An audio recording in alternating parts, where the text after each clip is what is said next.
L'après-midi tombait doucement sur l'Étoile Palace Hotel quand Chloé Dubois s'arrêta devant le miroir du couloir, réajustant son uniforme gris pour la 1000e fois.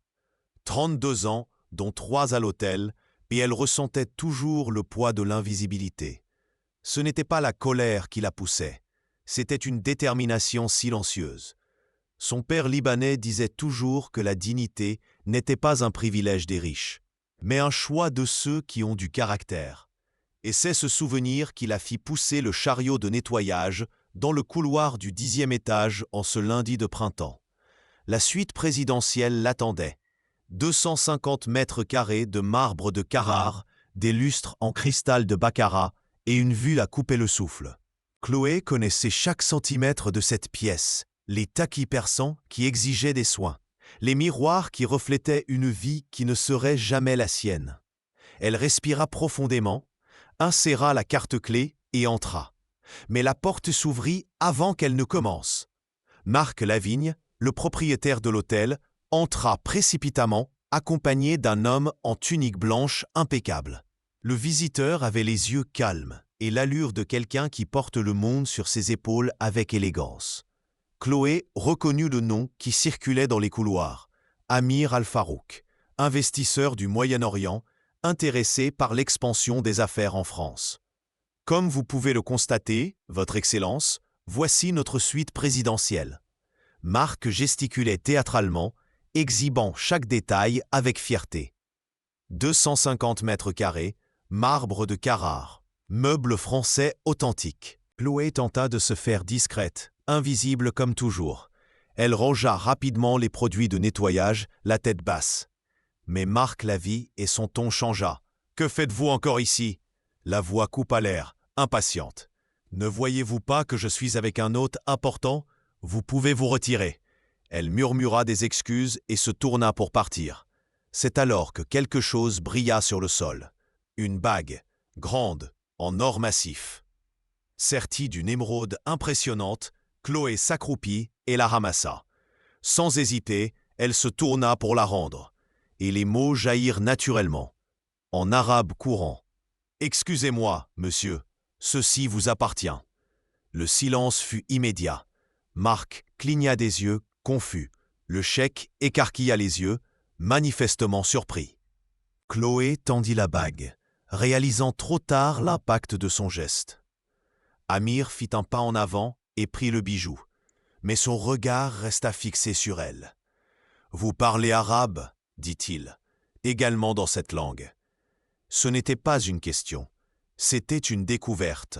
« Mon père était libanais », répondit doucement Chloé, toujours en arabe. « Il me l'a appris depuis mon enfance. »« Il était ?» ?»« Il est décédé il y a 3 ans. » Le cheik hocha lentement la tête, l'étudiant avec une attention renouvelée. Marc tenta de reprendre le contrôle. « Votre Excellence, excusez ce désagrément. » « Ce n'était pas un désagrément, » Amir l'interrompit. « C'était de l'honnêteté. » Il se tourna de nouveau vers Chloé. « Quel est votre nom ?»« Chloé Dubois, monsieur. »« Avez-vous fait des études ?»« Lettres modernes. Je n'ai pas pu les achever. J'ai dû travailler. » Amir hocha la tête, pensif. Marc racla sa gorge, mal à l'aise. Le cheik fit alors quelque chose d'inattendu. « J'ai besoin d'une traductrice pour les 3 prochaines semaines. Quelqu'un qui parle arabe et portugais. Acceptez-vous » Chloé sentit le sol vaciller sous ses pieds. « Monsieur, je ne suis qu'une femme de chambre. Vous êtes quelqu'un qui a rendu quelque chose de précieux alors que vous auriez pu le garder. Cela en dit plus sur vous que n'importe quel diplôme. » Il joignit les mains. « 3 semaines, 5 000 €. Acceptez-vous » 5 000, plus que ce qu'elle gagnait en 10 mois. Chloé regarda Marc qui semblait avoir avalé une pierre. « J'accepte. »« Excellent. Nous nous rencontrons demain. 9 heures du matin, salle de réunion du 2e étage. » Le cheik lui tendit la main. « Et habillez-vous convenablement. Personne n'a besoin de connaître cet accord pour le moment. » Chloé quitta cette suite, les jambes tremblantes.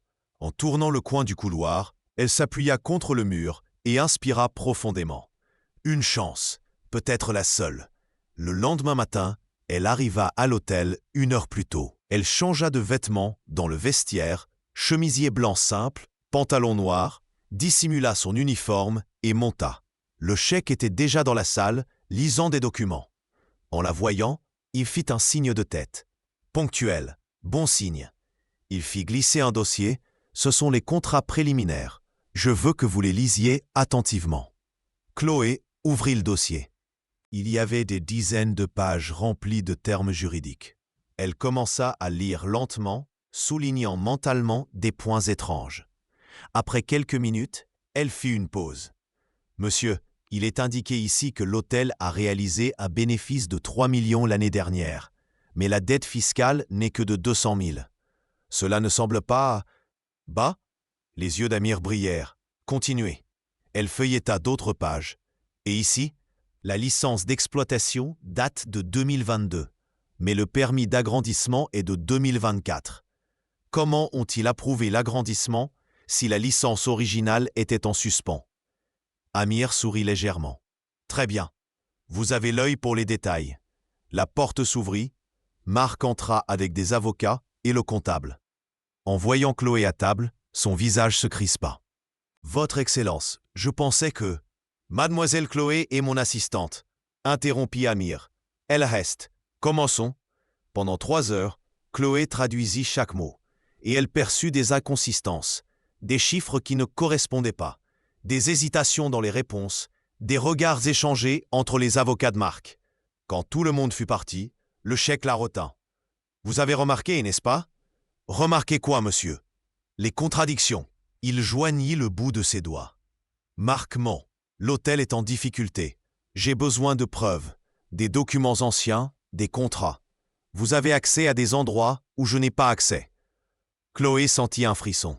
« Monsieur, je pourrais perdre mon emploi. Ou vous pourriez changer de vie. 10 000 € pour les 3 semaines. Et une protection au cas où quelque chose tournerait mal. » Elle ferma les yeux. 10 000. Assez pour tout recommencer.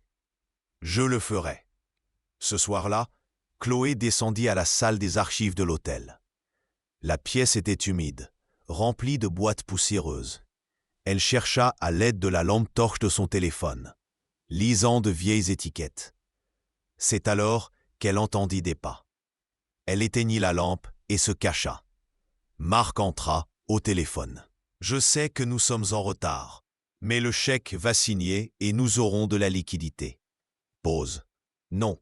Il ne se doute de rien. Si quelqu'un découvre, nous accuserons le comptable. » Marc ricana. « D'ici là, nous serons déjà loin. » Il raccrocha, prit les dossiers dans une boîte et sortit. Chloé attendit 5 minutes avant de bouger. Elle vérifia l'enregistrement. Parfait. Le lendemain matin, elle remit l'audio au cheikh ainsi que des photos de contrats qu'elle avait réussi à obtenir. Amir écouta 2 fois, le visage impassible. « Excellent, mais j'ai encore besoin des bilans réels. Ils doivent être dans son bureau. »« Monsieur, le bureau est fermé à clé. Alors, il nous faudra de la créativité. » Il se pencha en arrière. « Ce soir, il y a un dîner d'affaires. Marc sera occupé pendant 2 heures. Vous pouvez entrer dans le bureau ?» Chloé déglutit. « Je peux essayer. »« N'essayez pas. Faites-le. » Le dîner commença à 20 heures. Chloé observa de loin pendant que tous prenaient place. Elle monta ensuite au 8e étage, au bureau administratif. Elle se souvint du passe-partout du local de stockage. Elle descendit, me prit et remonta. La serrure cliqua. La porte s'ouvrit. Le bureau était comme prévu. Luxueux, impeccable. Elle alla directement à l'ordinateur. Allumé, mais protégé par un mot de passe. Elle tenta des combinaisons évidentes. Rien. Elle était sur le point d'abandonner quand elle aperçut un cadre photo dans le tiroir. Une vieille photo avec une date au verso. 15-03-1998. Elle le saisit. L'ordinateur se déverrouilla. Elle copia tout sur la clé USB. Bilan, email compromettant, conversation sur des ajustements créatifs. Elle était en train de sauvegarder le dernier fichier quand elle entendit des voix dans le couloir. Elle éteignit l'écran, rangea la clé USB et se glissa sous le bureau. La porte s'ouvrit. « J'ai vu la lumière allumée », dit Sophie, la gouvernante générale. « Le docteur Marc a probablement oublié », répondit le gardien de sécurité. Il jeta un rapide coup d'œil. « Tout est normal. » Chloé attendit que les pas s'évanouissent. Elle attendit encore 5 minutes avant de sortir. Elle ferma le bureau à clé, rendit le passe-partout et monta au vestiaire. Ses mains tremblaient. Le lendemain, elle remit tout au chèque. Il analysa chaque document pendant des heures. Quand il eut fini, la satisfaction se lisait sur son visage. Parfait. Maintenant, nous avons tout. Que se passe-t-il maintenant? Maintenant, nous allons laisser Marc croire qu'il a gagné. Je vais demander le contrat final. Il va se détendre. Et ensuite, Amir marqua une pause. Ensuite, je présenterai les preuves. Il perdra tout. Chloé sentit un frisson. Était-ce la justice? Les jours suivants furent de tensions croissantes. Marc marchait avec assurance, saluant le chèque Amir effusivement. Sophie accrut la pression sur Chloé, inventant des défauts dans son travail. Il était clair que quelque chose la tourmentait. « Tu te prends pour quelqu'un d'important, n'est-ce pas ?» Sophie l'accula dans le vestiaire. « À discuter avec l'arabe? Tu crois être spécial ?» Chloé ne répondit pas. Elle sortit simplement. Chaque jour sans être découverte était une petite victoire précieuse. Enfin arriva le jour de la réunion finale. Marc avait préparé la salle de conférence. Des fleurs importées, du champagne, des canapés. Tout était conçu pour impressionner. Le cheikh entra, accompagné d'avocats. Chloé était à ses côtés, vêtue d'un ensemble bleu marine qu'Amir avait fait confectionner pour elle. Marc fronça les sourcils, mais ne dit rien. Tous prirent place. Le contrat fut déposé sur la table. « Monsieur Al-Farouk », commença Marc, la voix mielleuse. « C'est un moment historique. Notre partenariat va transformer l'hôtellerie française. » Amir feuilleta le contrat lentement. « Intéressant. Mais avant de signer, j'aimerais clarifier quelques points. » Il fit un signe à Chloé qui distribua des copies de documents. Marc pâlit. C'étaient les vrais bilans, des courriels compromettants, des licences irrégulières. « Qu'est-ce que c'est ?» balbutia-t-il. « La vérité, » répondit Amir calmement. « Des bilans ajustés, des licences irrégulières, des dettes dissimulées. » Il fit une pause. « Dois-je continuer ?» Le silence était absolu. Les avocats de Marc feuilletaient les papiers, le visage pâle. L'un d'eux se leva. « Monsieur Lavigne, notre cabinet ne peut plus vous représenter. »« Attendez, c'est un malentendu. »« Non, ce n'en est pas un. » Amir poussa une enveloppe. « Notification judiciaire. Je vous poursuis pour fraude et tentative d'escroquerie. La banque a déjà été informée. » Marc saisit l'enveloppe de main tremblante. Quand il l'ouvrit, son visage s'effondra. « Zou !» Il regarda Chloé, les yeux emplis de rage. « C'est vous. Je vous ai donné un emploi. »« Attention !» l'interrompit Amir, la voix ferme. « Mademoiselle Chloé n'a fait que révéler la vérité, quelque chose que vous avez tenté de dissimuler. » Marc vacilla. Les avocats partirent. Thierry Bernard, le comptable, disparut. En quelques minutes, l'homme se retrouva seul, tenant l'enveloppe qui décrétait sa fin. « Que va-t-il se passer maintenant ?» demanda Chloé plus tard. « La banque exécutera la dette. J'achèterai l'hôtel. Marc répondra de ses actes devant la justice. » Amir marqua une pause. « Et vous ne nettoierez plus jamais de chambre. »« Monsieur, vous êtes la nouvelle directrice des opérations. Salaire compétitif, avantages, participation aux bénéfices. » Il sourit. « Vous avez prouvé votre fiabilité et votre intelligence. Ces qualités valent beaucoup. » Chloé sentit les larmes monter. Pendant des années, elle avait accepté d'être invisible. Et maintenant, les semaines suivantes furent marquées par un changement radical. Marc Lavigne fut inculpé et perdit tout. L'hôtel changea officiellement de main. Amir conserva les employés honnêtes. Sophie Morel fut licenciée pour conduite inappropriée. Chloé Dubois assuma ses nouvelles fonctions et, pour la première fois, ressentit le poids d'un respect authentique. Elle créa des programmes de formation, des opportunités de promotion interne, des politiques justes. Elle acheta une voiture d'occasion, emménagea avec sa mère, Isabelle Dubois, dans un appartement modeste mais digne et reprit ses études le soir. Avec le soutien d'Amir, elle acheva sa licence de lettres modernes. Mais quelque chose de plus commença à éclore durant ces mois. Amir resta en France plus longtemps qu'il ne l'avait initialement prévu. Il prétendait que c'était pour les affaires, mais Chloé percevait des regards prolongés, des conversations qui s'étendaient au-delà du nécessaire. « Aimez-vous la poésie » demanda-t-il un après-midi, tandis qu'il révisait des rapports. « J'adore. Mon père avait l'habitude de réciter des vers de Gibran Khalil Gibran avant de dormir. » Jamir sourit. « Mon auteur préféré. Surtout le prophète. Le mien aussi. » Ils restèrent silencieux un instant, un silence confortable qui en disait plus que les mots.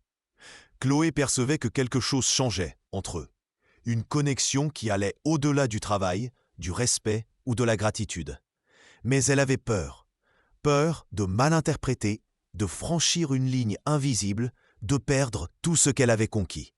Alors, elle garda ses distances émotionnelles, même lorsque son cœur s'emballait chaque fois qu'il entrait dans la pièce.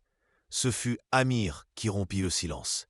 Un soir, après une longue réunion, il l'invita à dîner. Pas une réunion d'affaires, un dîner. Chloé hésita, mais accepta. Il l'emmena dans un petit restaurant libanais au quartier latin, le Jardin des Saveurs. Simple et accueillant. Rien de luxueux, juste une cuisine honnête et une douce musique en fond. Ils parlèrent pendant des heures de littérature, de culture, de rêve. Pour la première fois, Chloé vit Amir non pas comme le puissant investisseur, mais comme l'homme derrière le masque, quelqu'un qui portait aussi sa part de solitude, de lourdes responsabilités, la nostalgie de son foyer. « Pourquoi êtes-vous resté si longtemps ici » demanda-t-elle, curieuse. Il sourit de côté. « Honnêtement, je ne sais pas. Peut-être parce que j'ai trouvé quelque chose d'inattendu. » « Quoi ? » « Quelqu'un qui me rappelle que la dignité n'a pas de prix et que l'honnêteté existe encore. » Le cœur de Chloé s'emballa. Elle baissa les yeux, ne sachant quoi dire. Amir tendit la main sur la table, effleurant presque la sienne. « Chloé, j'aimerais continuer à vous connaître, pas en tant que chef, mais en tant que ami. Ou peut-être davantage, si vous le permettez. » Elle le regarda, surprise.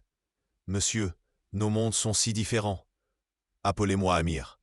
Et les différences peuvent se compléter. » Dans les jours qui suivirent, ils commencèrent à passer plus de temps ensemble en dehors de l'hôtel. Des promenades le long des quais de Seine, des après-midi à prendre un café. Des conversations autour de livres et de philosophie. Chloé découvrit qu'Amir était plus simple qu'elle ne l'avait imaginé. Il préférait la cuisine de rue au restaurant cher, aimait marcher pieds nus dans l'herbe, riait fort quand quelque chose l'amusait réellement. Mais la différence culturelle et sociale pesait toujours. Chloé sentait le regard curieux des employés, les commentaires voilés, les spéculations. Amir semblait étranger à tout cela, mais elle savait que cela ne durerait pas éternellement. À un moment donné, il retournerait au Moyen-Orient. « Et après ? Tu vas partir bientôt ?» demanda-t-elle un après-midi, tandis qu'il se promenait le long des quais. « Éventuellement, oui, mais pas tout de suite. » Il regarda la scène. « J'ai des responsabilités là-bas. Famille, affaires. Mais aussi, » il marqua une pause, « j'ai aussi le droit de choisir où je veux être. » Chloé ne répondit pas, mais quelque chose s'alluma en elle. Une petite et fragile espérance. Ce fut à cette époque que Laïla Al-Farouk, la mère d'Amir, arriva à Paris. Grande, élégante, avec des yeux perçants qui semblaient lire les âmes. Amir prévint Chloé la veille, nerveux pour la première fois depuis qu'ils se connaissaient. « Ma mère veut te rencontrer. » « Pourquoi ? » ?»« Parce que je lui ai parlé de toi, et elle est protectrice. » La rencontre eut lieu à l'hôtel. Laïla arriva entourée de discrétion et d'autorité. Chloé la reçut dans la salle de réunion. Vêtue de sa meilleure tenue, le cœur battant à tout rompre. Laïla l'examina de la tête aux pieds, sans le moindre déguisement. Puis elle s'assit et commença à poser des questions. Sur sa famille, ses études, ses projets. Chloé répondit avec honnêteté, sans chercher à impressionner.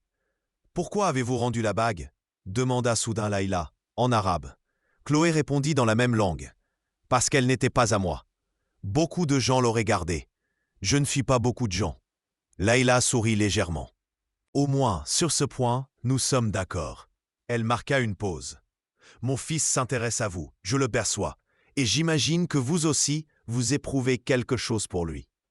Chloé resta silencieuse, ne sachant comment répondre. « Je ne vais pas mentir, continua Layla. Notre famille a des attentes, des traditions. Mon fils devra épouser quelqu'un qui comprenne notre monde. » Mais, elle inclina la tête. « J'ai aussi appris que le cœur obéit rarement aux règles. Madame, je ne lui demanderai jamais de choisir entre moi et sa famille. Je sais, c'est exactement pour cela que je suis ici. » Layla se leva. « Je vais vous observer dans les jours à venir, non pas comme une rivale, comme une mère. J'espère que vous le comprendrez. » Les jours suivants furent empreints d'une tension dissimulée. Layla accompagna Chloé au travail, observant comment elle gérait les employés, résolvait les problèmes, traitait les gens. Chloé tenta d'agir naturellement, mais elle savait qu'elle était mise à l'épreuve. Un après-midi, une femme de chambre fut injustement accusée de vol par un client. Chloé mena l'enquête personnellement, révisa les caméras, interrogea les témoins. Elle découvrit que le client avait simplement oublié sa montre dans la salle de bain. Elle le confronta poliment, mais avec fermeté, et exigea des excuses publiques auprès de l'employé. Layla assista à toute la scène en silence. Plus tard, elle demanda à s'entretenir avec Chloé en privé. « Vous défendez vos employés, même lorsque cela pourrait déplaire à des clients importants. » « Oui, parce que la vérité importe plus que la commodité. » Layla hocha lentement la tête. « Mon fils a bien choisi. » Elle marqua une pause. « J'ai encore des réserves, mais je suis prête à vous donner une chance. Si vous vous aimez vraiment, vous devrez faire face à des défis bien plus grands que mon approbation. » Chloé sentit un immense soulagement, mais aussi de la peur. Quel genre de défi? Distance, culture, attente sociale. Layla soupira. L'amour est beau, Chloé, mais c'est aussi un travail quotidien. Êtes-vous prête pour cela? Je le suis. Alors prouvez-le, pas à moi, à vous-même. Ce soir-là, Amir l'emmena dîner de nouveau. Il était plus léger, heureux.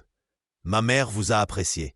Elle a dit que vous aviez de la poigne. Venant d'elle, c'est le plus grand compliment possible. Chloé sourit, mais se sentait toujours incertaine. Amir, et si je n'étais pas assez bien, si ta famille ne m'acceptait jamais complètement? Il prit sa main fermement. Tu es plus que suffisante, et si quelqu'un ne peut pas le voir, le problème vient d'eux, pas de toi. Mais tu retourneras chez toi un jour, et moi, tu viens avec moi, si tu veux. Il la regarda dans les yeux. Chloé, je veux essayer. Vraiment, je ne sais pas comment cela se passera. Je sais que ce sera difficile, mais je sais aussi que je ne veux pas te perdre. Elle sentit les larmes monter. Je ne veux pas te perdre non plus. Ils restèrent silencieux un instant, sentant simplement la présence de l'un et de l'autre. Puis, Amir se pencha et l'embrassa, lentement, respectueusement, plein de promesses. Quand ils se séparèrent, Chloé sourit. Pour la première fois depuis des années, l'avenir ne semblait plus effrayant. Il semblait possible. Les mois suivants furent marqués par l'adaptation. Amir partagea son temps entre la France et le Moyen-Orient, et Chloé se plongea dans le travail, renforçant l'hôtel, mettant en œuvre des changements, prouvant sa valeur. Ils se parlaient tous les jours, des visioconférences qui s'étiraient jusqu'à l'aube, des messages qui réchauffaient le cœur. Mais la distance avait son prix. Chloé le lui manquait. Les promenades, les conversations, le toucher lui manquaient. Et elle savait qu'à un moment donné, elle devrait prendre une décision, rester ou tout risquer par amour. Ce fut au cours de l'une de ces visioconférences qu'Amir posa la question. « Viens passer un mois avec moi. Connaître ma maison, ma culture, ma famille. Pas en tant que touriste, mais en tant que partie de ma vie. » Chloé hésita. Un mois loin de son travail, de la France, de tout ce qu'elle connaissait. Mais elle le regarda sur l'écran et connut la réponse. « J'y vais. » Quelques semaines plus tard, elle était dans un avion traversant l'Atlantique. Amir l'accueillit à l'aéroport avec un large sourire et une étreinte chaleureuse. Il l'emmena chez lui, une construction moderne mêlant tradition et contemporanéité. agrémenté de jardins intérieurs et de fontaines. La famille l'accueillit avec une curiosité polie. Laïla était là, plus chaleureuse qu'auparavant. Les frères d'Amir furent cordiaux, mais réservés. Chloé sentit le poids des attentes, mais aussi l'opportunité de montrer qui elle était réellement. Elle fit des efforts. Elle apprit les coutumes, participa au dîner, conversa en arabe, respecta les traditions. Et petit à petit, elle gagna sa place. Non pas parce qu'elle cherchait à impressionner, mais parce qu'elle était authentique. Un soir, lors d'une réunion de famille, l'oncle Rachid demanda directement « Que voyez-vous chez notre neveu, Chloé? L'argent, une opportunité ?» Tous restèrent silencieux. Chloé respira profondément et répondit avec honnêteté. « Je vois un homme qui m'a appris que la dignité ne dépend pas du statut, qui m'a donné une opportunité quand personne d'autre ne le faisait, qui me traite en égal et non en inférieur. » Elle marqua une pause. « Je vois quelqu'un que j'aime, simplement. » L'oncle acquiesça lentement. Laïla sourit, et Amir prit sa main sous la table. Durant ce mois, Chloé vécut un monde nouveau. Elle visita des marchés anciens, goûta des plats différents, écouta des histoires de générations passées. Et elle réalisa que malgré les différences, l'amour était universel. Le respect aussi. Quand vint le moment de retourner en France, elle était différente, plus confiante, plus sûre d'elle, et elle savait que d'une manière ou d'une autre, tout s'arrangerait. De retour à Paris, Chloé reprit le travail avec une énergie renouvelée. L'hôtel prospérait, les employés étaient heureux, et elle se sentait enfin à l'aise dans sa propre peau. Amir continuait de voyager, mais ils avaient désormais un plan. Il ouvrirait un bureau en France, partageant son temps entre les deux pays.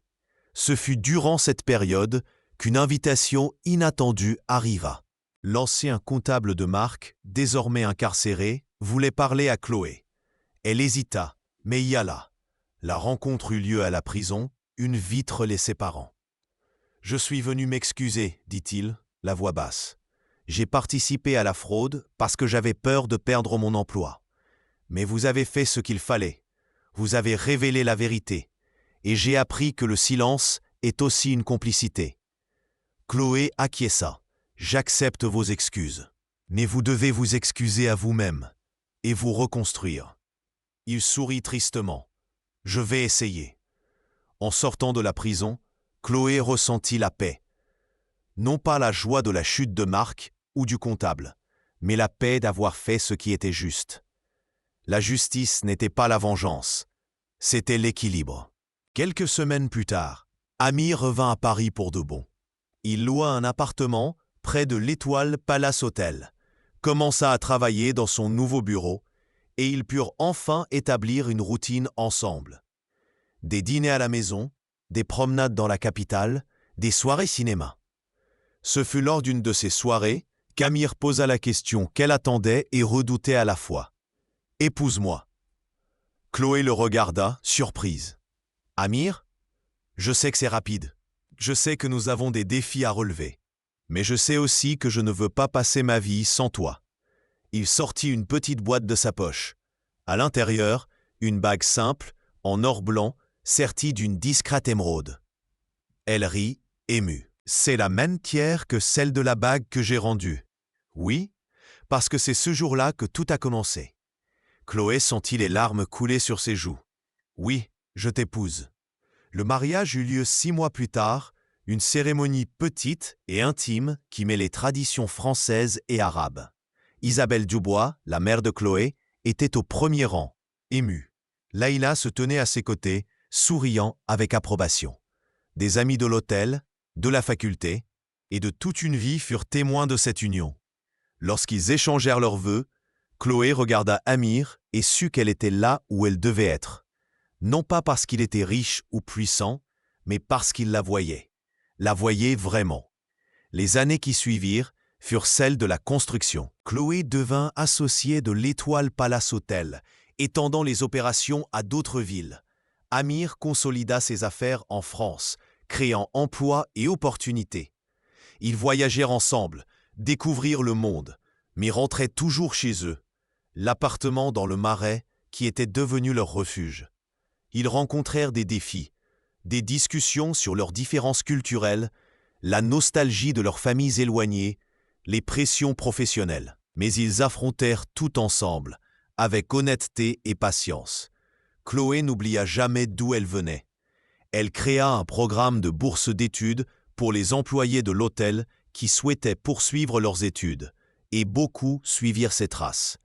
Elle visitait régulièrement les communautés environnantes, offrant des ateliers de formation professionnelle et de véritables opportunités.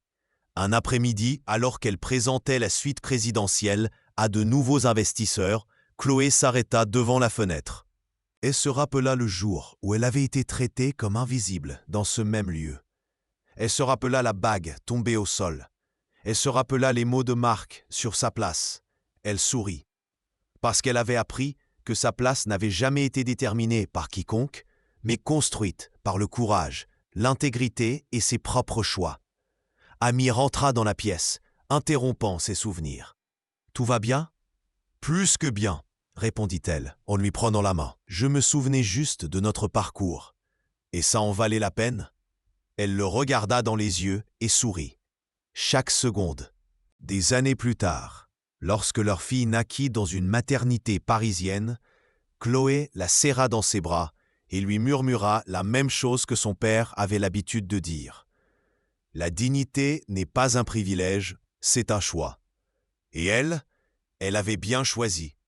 En sortant de la maternité, Amir à ses côtés portant le bébé, Chloé leva les yeux au ciel et remercia, non pour la richesse ou le succès, mais pour l'opportunité de vivre avec honneur, d'aimer avec vérité, de bâtir une vie où la valeur d'une personne ne dépendait pas de sa naissance, mais de son caractère.